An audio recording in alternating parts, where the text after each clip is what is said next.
how to enable built-in administrator account. It's quite simple. Click on Start, click on File Explorer. Once you click on File Explorer, you will see something called as this PC.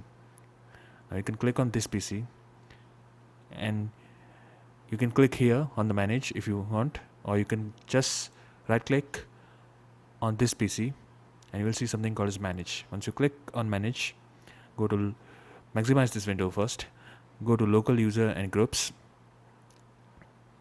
I'll expand this, click on User, and then click on Administrator. Once you click on Administrator, right click, Properties, and uncheck this account is visible and click OK and close all the windows.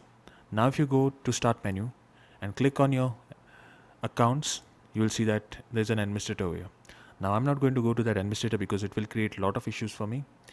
So thank you for watching.